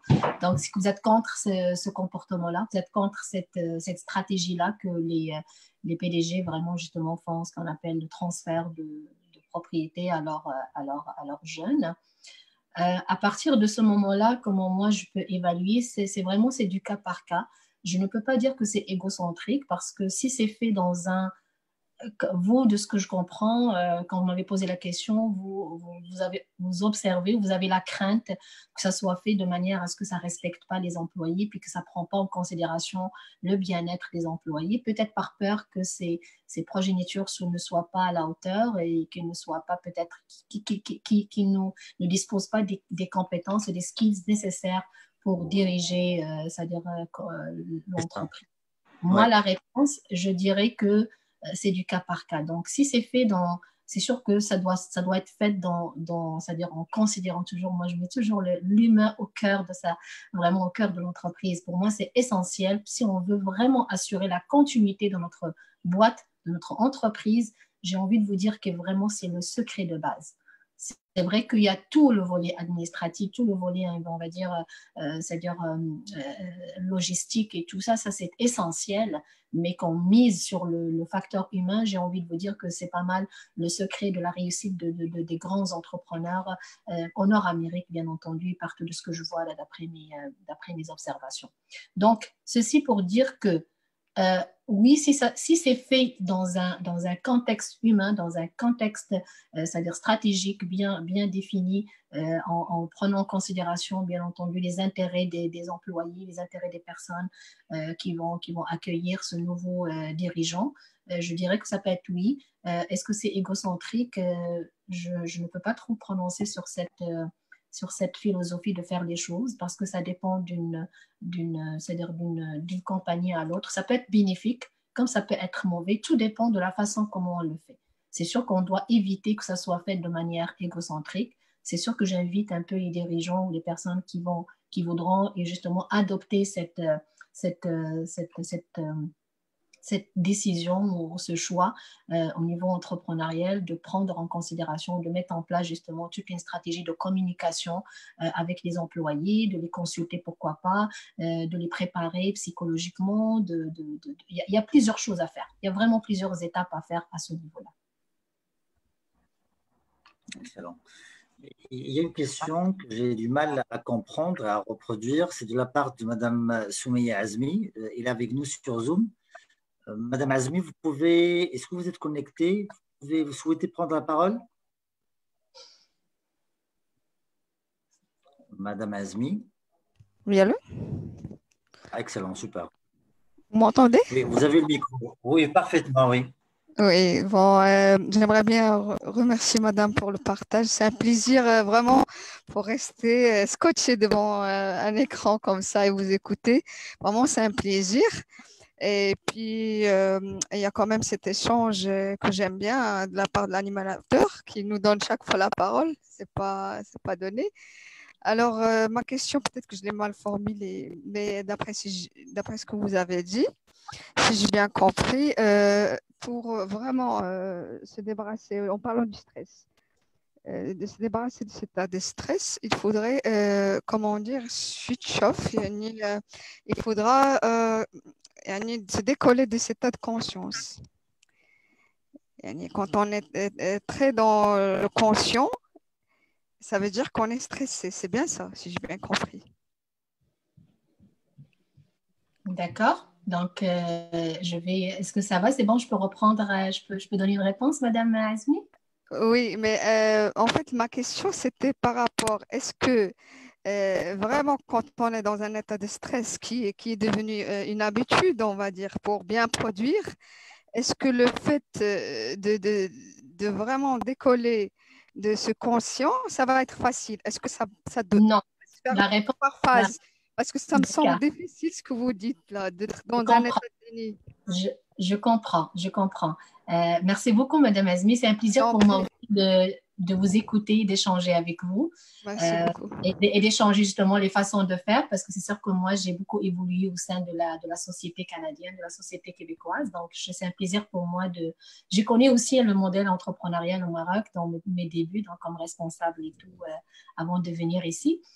Donc, pour revenir à votre question, donc le stress en tant que tel, j'ai parlé d'un état de conscience quand j'ai parlé un peu de l'ego, d'accord? Quand j'ai parlé de Oui. l'ego. L'ego, c'est un peu un niveau d'état primitif. Donc, l'ego, on a le stress, l'ego, ils dépendent beaucoup plus de nos mécanismes primitifs. Donc, ce sont des mécanismes de survie, si on va dire, qui vont se déclencher aussitôt que nous sommes face à une menace.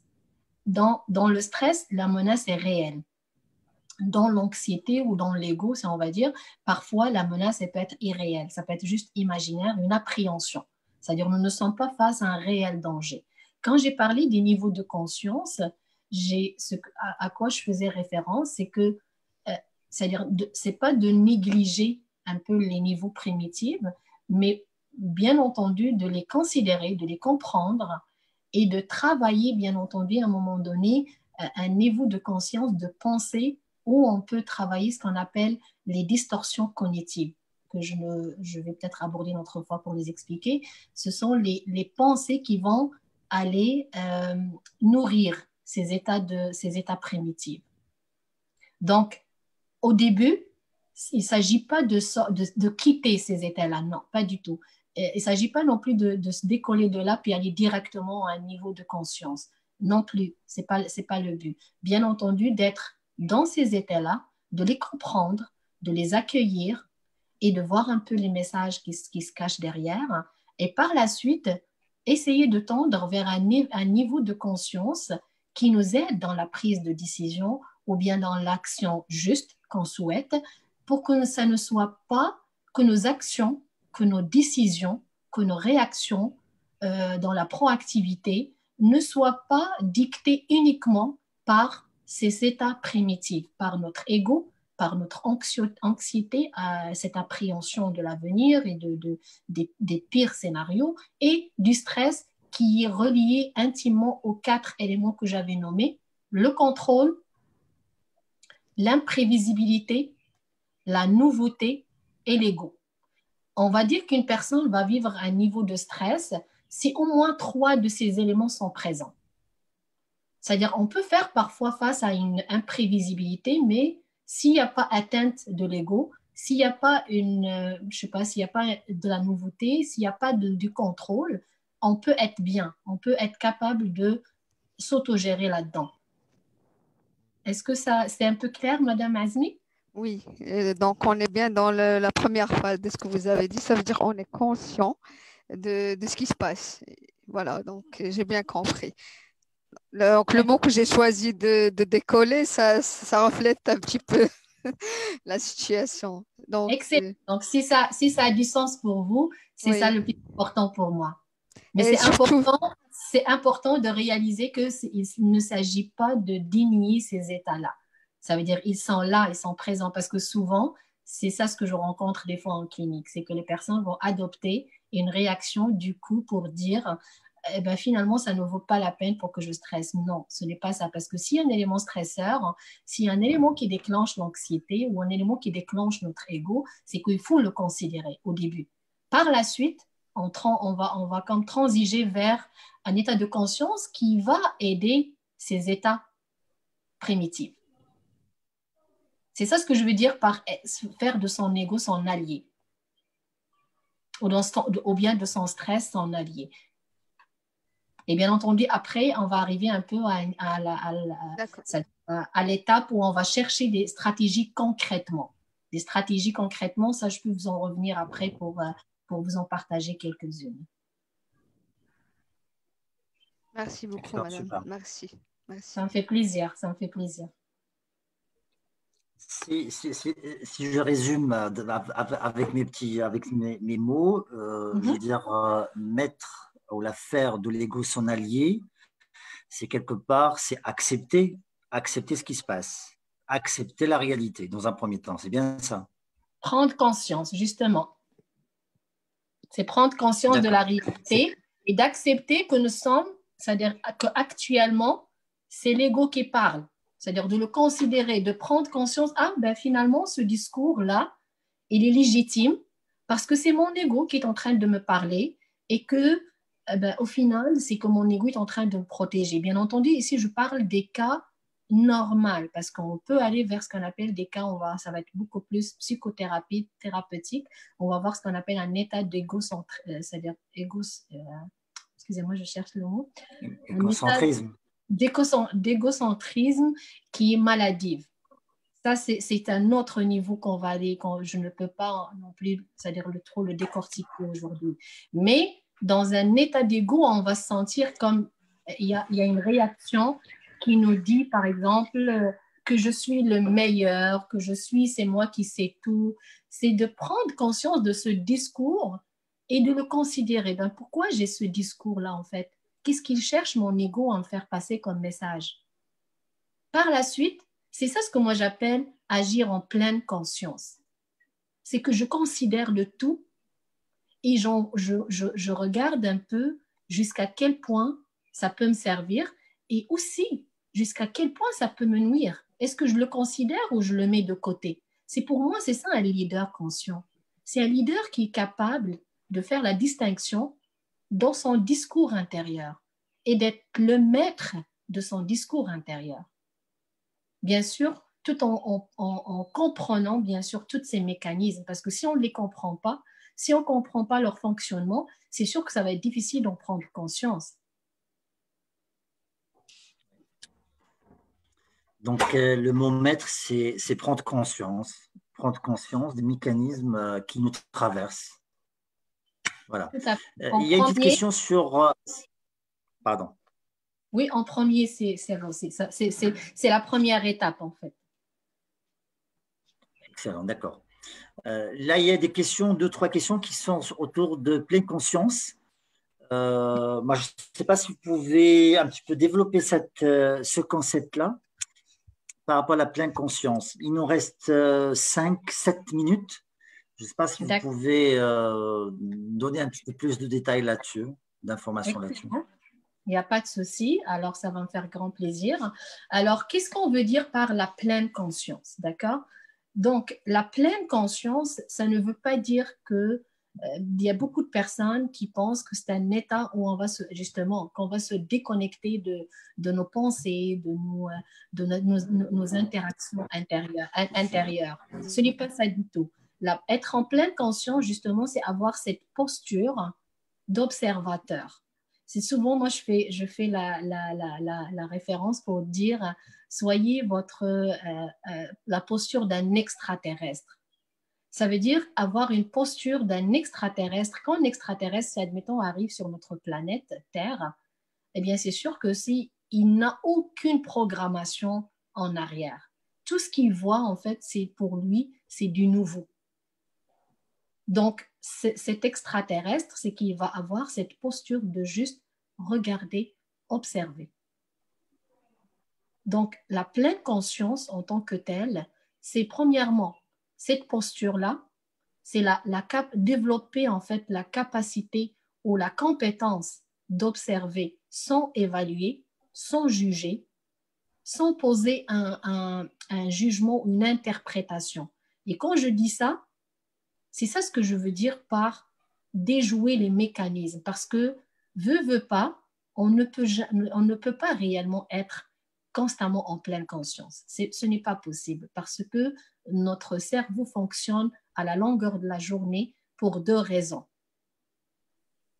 Protéger notre survie et détecter les dangers.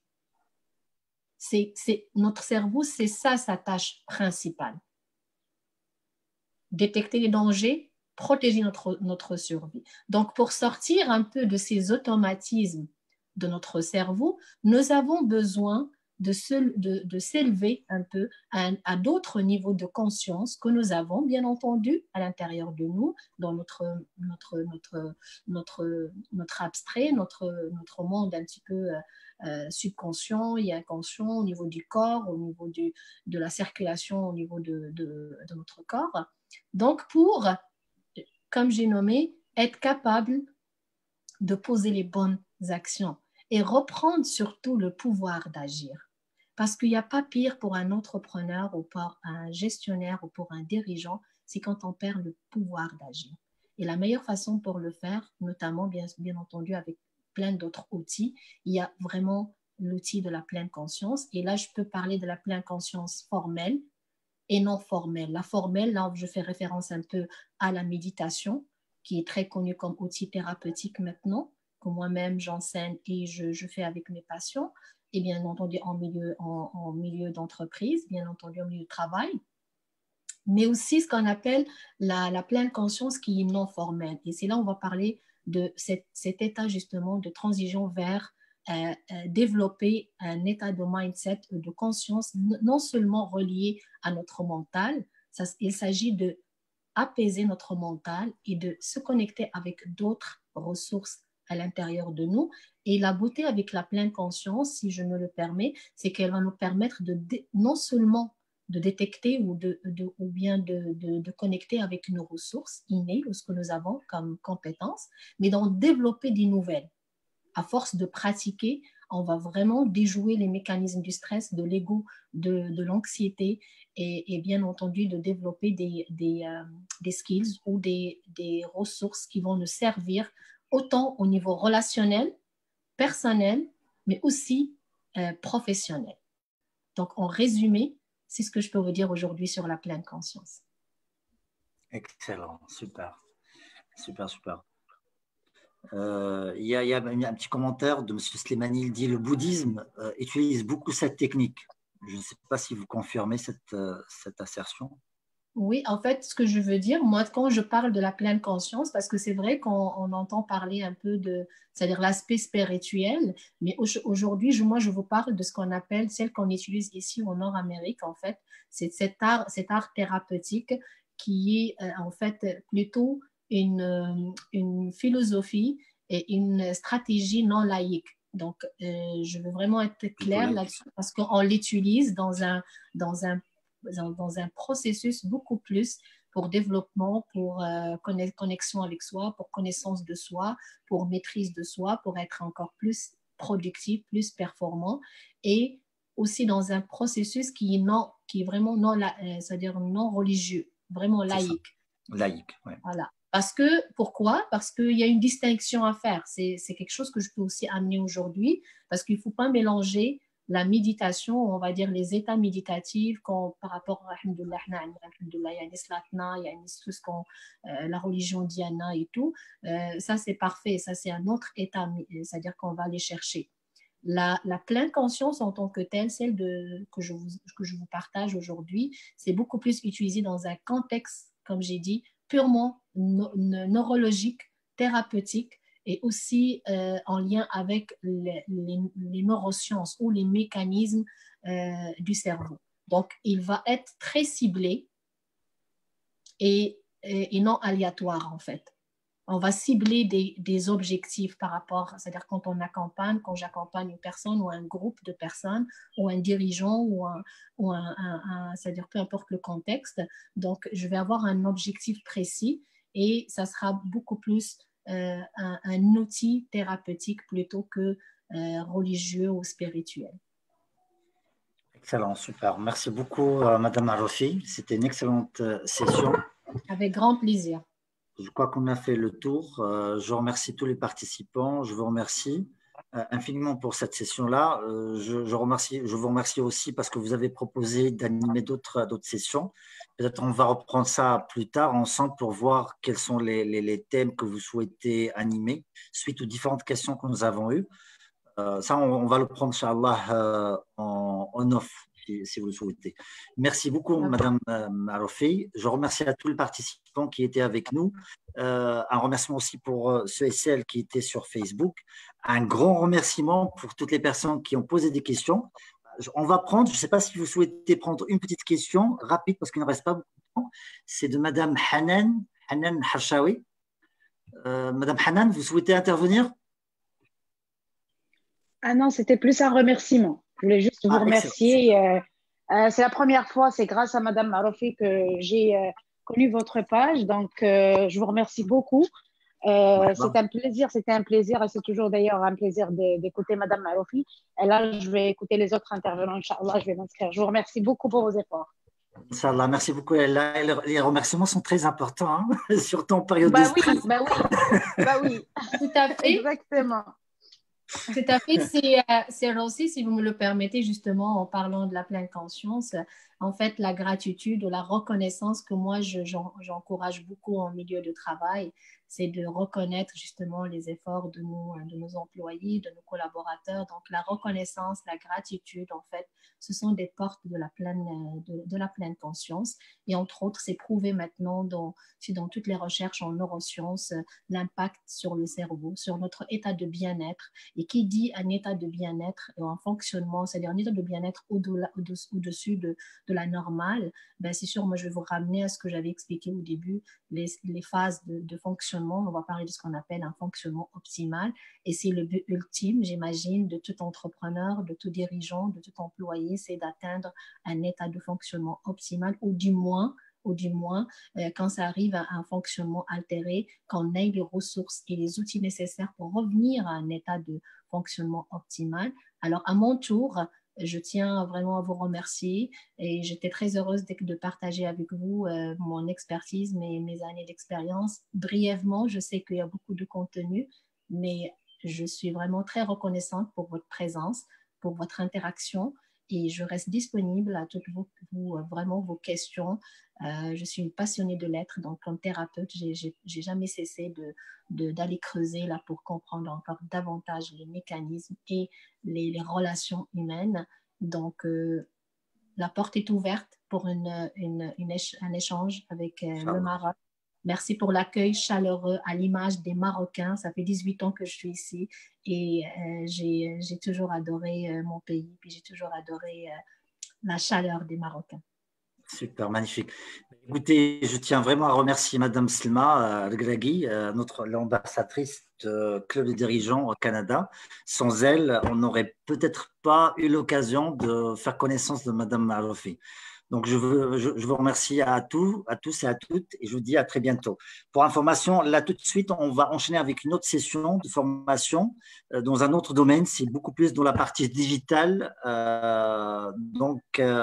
Pour toutes celles et ceux qui sont intéressés, marhaba bikoum pour nous joindre dans la session suivante. Merci, au revoir. Au revoir, au plaisir.